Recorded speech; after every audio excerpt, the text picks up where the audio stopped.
So, one of the most interesting things, and this article was titled New Year, Old Story in Bend Real Estate. And, basically the consensus is that the median price point of single-family homes in Bend is likely to continue to rise. And, so the theme of our show tonight, if you want to tune out early, is that prices are going to continue to go up, and now's a good time to buy. That's where we're going to end up. But, driven by a market recovery, obviously, Bend becomes increasingly popular. There's more and more events. There's more things that happen in Bend that expose Bend to a number of areas. And I know I've shared with you before that, I have friends down at the library, and I get a chance to chat with them on occasion. And it's just amazing some of the stories that they have to tell about the new card that was taken by somebody that just moved here. And they come from everywhere. And how they got exposed is through a number of different mediums. And so, immigration, basically people migrating to Bend, Oregon, really accounts for a good portion of that's driving our economy. And then that's the popularity. And then there's a scarcity of land. We all talk about the urban growth boundary, how it's not happening, how we don't have enough land to build on. And, we're going to talk about that just a little bit too. How lots are being developed now has changed in the last 10, 15 years. And, we all used to know somebody that built, a handful of homes each year, and he'd go out and buy a lot. And there were people that were doing some developments that would buy land and do a subdivision and sell off the individual lots. But we don't see that so much anymore. We see the builders actually going in, developing the lots, and then building on those lots. And so for the casual builder, it's hard to pick up those random excess lots and be competitive with those products that are being put out there. So they think that it's going to be strong through 2016, that the migration is due to the desirability and livability. That's probably what's going to sustain Bend, sustain the growth. So, those of us that are really hopeful that, someone's going to come up with a pen and pop the bubble and we're going to go back to, like it was when it was a sawmill town, probably not going to happen real soon. Right now, or for the year of 2014, and that's the thing with these statistics, obviously, it takes the statisticians a little while to get the information and then digest it. So we're dealing right now with 2014, which Bend was the fastest growing city in the state of Oregon in 2014. We added, just that year, 2,800 people to the city of Bend, according to the U.S. Census Bureau. Overall, there's been a 10% increase from the year 2010 through 2014.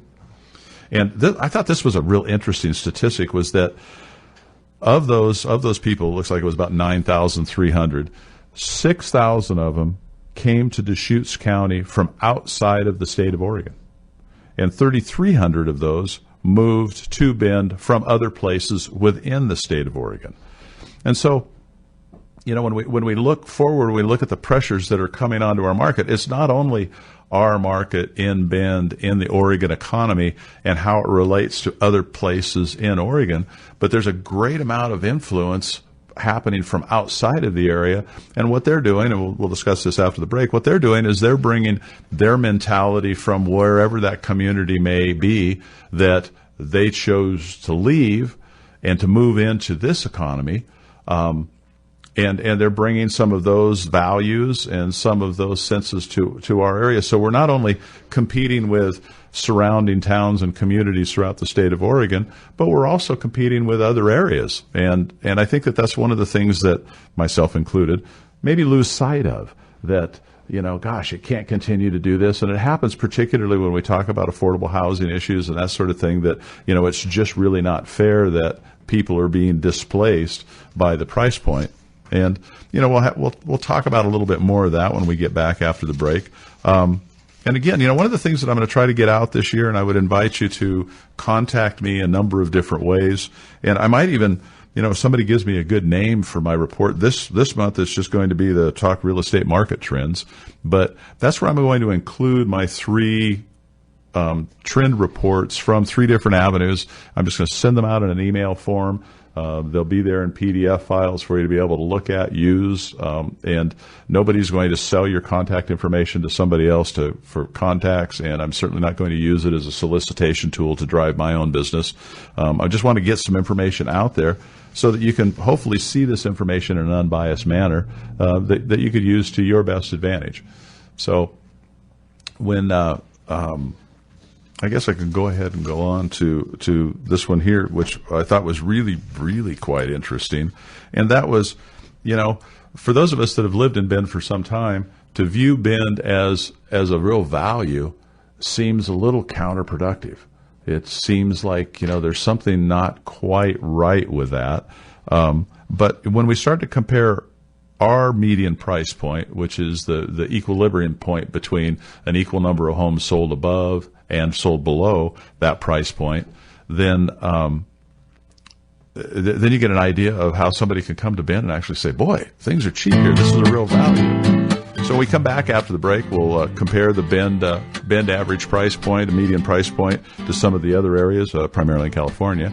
And, we'll do that. Please feel free to call in at the station, and we'll look forward to talking to you after the break. Thank you so much.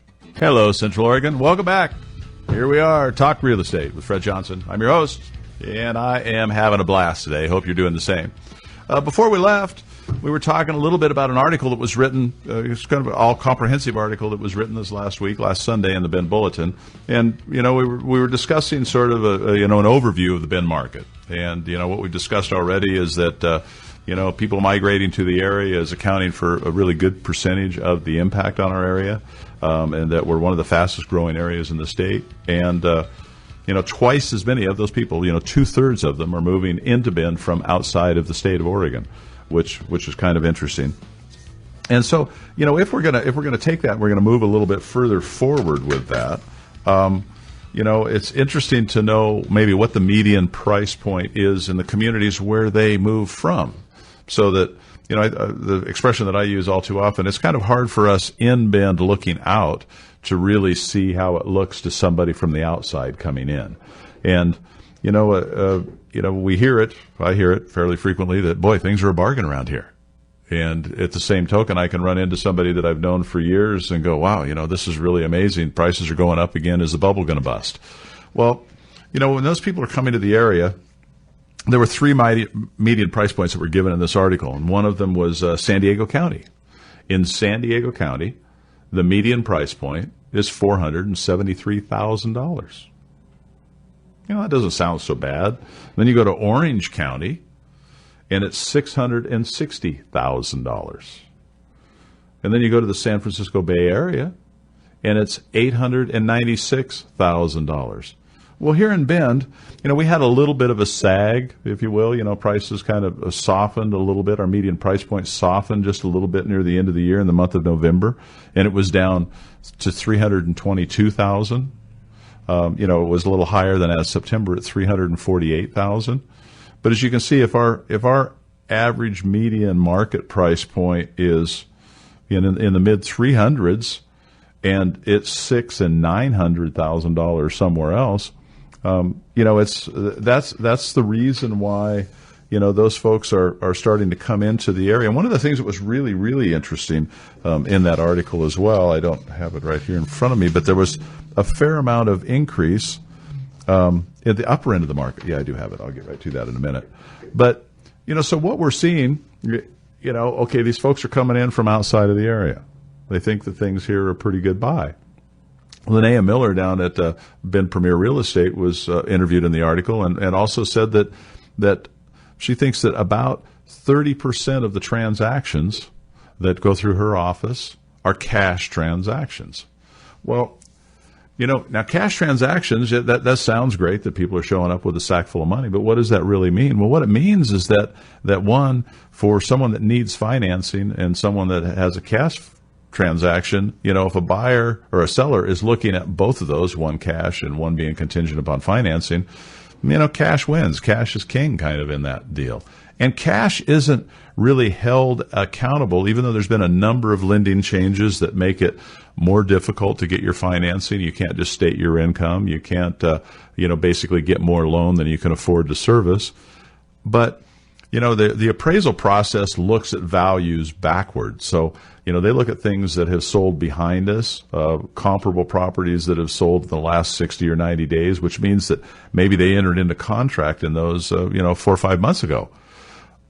Well, a cash buyer really doesn't care about the appraised value.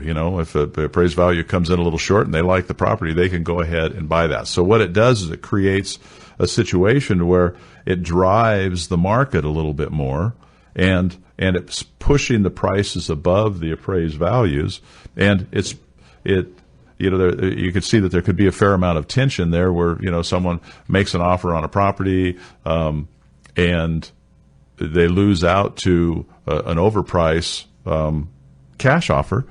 But the reason that it's happening more than, someone being mean-spirited is that there's a scarcity of the inventory, that they have very few selections, and that's the reason why more than one buyer are showing up at a potential property and needing to move forward with that. And in that scarcity of land that's driving it up, obviously a big component is not only the urban growth boundary, LCDC, and the policies that we have in the state of Oregon, but how in our community we've sort of lagged. We're a little bit behind the ball. We're supposed to have, per the mandate, we're supposed to have 20 years worth of available inventory at any given time, and what we do not have right now is that 20 years worth of inventory at our absorption rate. And so what is happening is we're starting to see, one, the prices going up. Secondly, we're starting to see more applications, and they're winning for raising the ceiling height. So what that means is that where previously your construction height could be at 30 or 35 feet, there's people applying to be able to build taller buildings in town. So in other words, instead of being 3-story buildings, they're going to be 4 or 5-story buildings. And that's all a factor of scarcity. As the land price goes up to reduce the cost per square foot, the more, basically the more floors that you can sandwich between the roof and the foundation, the less expensive it gets per square foot. So, what's happening is, and the other one that I mentioned earlier, what we're getting more of in our area now is more production builders. And we're seeing that in a shift from, existing construction to new construction accounting for a larger percentage of the properties being sold. But those developers that are coming in are buying bare land. They're buying a tract of bare land. They'll come in and do the improvements, or do the subdivision, if you will, and create the curbs and sidewalks in the individual lots. And instead of making those lots available to other builders, they'll build them out themselves. So for the independent contractor that likes to build a house or two, he doesn't have the financial capacity to go out and buy a tract of land and do all the improvements and build 200 or 300 homes. So it makes it very, very difficult for those independent contractors to stay in. And as I had a contractor, I was talking to him about this issue this week, and he said, if you find any lots that are $80,000 out there, let me know, because there just aren't any of them. And by the time you take the $80,000, which I just said there's not many of them out there, but let's say that, by some miracle you found a building lot that was $80,000, and by the time you add the systems development charge to it of $25,000, the next thing you know, it costs over $100,000 before you can even take the shovel out of the pickup truck to start to build. So when you take that perspective and come back to, boy, we'd really like to have some more affordable homes in the $200,000 price point, if half of the cost is just in the land and that, you can see very, very rapidly that that's a pretty difficult situation to do. And Monte Vista Homes on that rule also played in a little bit in this article, and it was quite interesting where and as many of you know, I've been in real estate for a good while. So back in the day, the land to overall cost relationship, the land rule, if you will, was right around 25%. So if you wanted to sell a $100,000 house, you couldn't pay more than about $20,000 or $25,000 for the lot. Well, that too, because the cost has actually shifted upward to where now they want to allow up to 30% of the cost for that. So, what that does obviously is it cuts into the profitability, and I know some of you are saying darn, but it cuts into the profitability for the builder, but the land price and the system development charges are ultimately affecting the sales costs on the back end. And so, if you let's go back to our $80,000 lot again. It was the same figure that Monte Vista used, was that, if you can't find lots at $80,000, then you can't really build homes in that $228,000 to $320,000 price point. And the average price person that has a median income of $42,000 can't afford to buy those affordable houses. And it's not because somebody's trying to make too much money or someone's trying to be difficult and move those folks out of town. It's because the market and the cost of land and the systems development fees are driving that price point. So as much as we'd like to look at one particular person to lay all of the blame on for the situation that is happening in Bend, it's really difficult to do. And that is a sector of the market that this particular company likes to focus on and cater to. And so as a result, they're finding that in the Willamette Valley, where there's more affordable land, it's easier digging, the systems development charges aren't quite so high, they can build homes in that affordable sector. Because after all, that's where the greatest need in a really balanced community, the greatest need is that you need to have those entry-level first-time home buyers so that after that, the subsequent people can buy up, if you will. They can upgrade, they can buy the next home, they can buy the next home, they can get out of rentals, and that's what feeds the market. But when we move the entry-level price point up, that's the difficulty, and that's the one thing that we hear an awful lot of discussion about. But I think more after reading this article, you kind of get the understanding that, it's not really all one person. And it's really nothing that building a bunch of new apartments or doing all that sort of thing is really going to offset. It can never really fully catch up with the affordable housing issue in our current model that we have it in Bend. And it's really not only in Bend. It's indicative of that in most tourist recreation areas, whether you go to the beach or you go to the mountains. A lot of those areas, it's hard for the working folks that live in that community to be able to purchase a home in that community.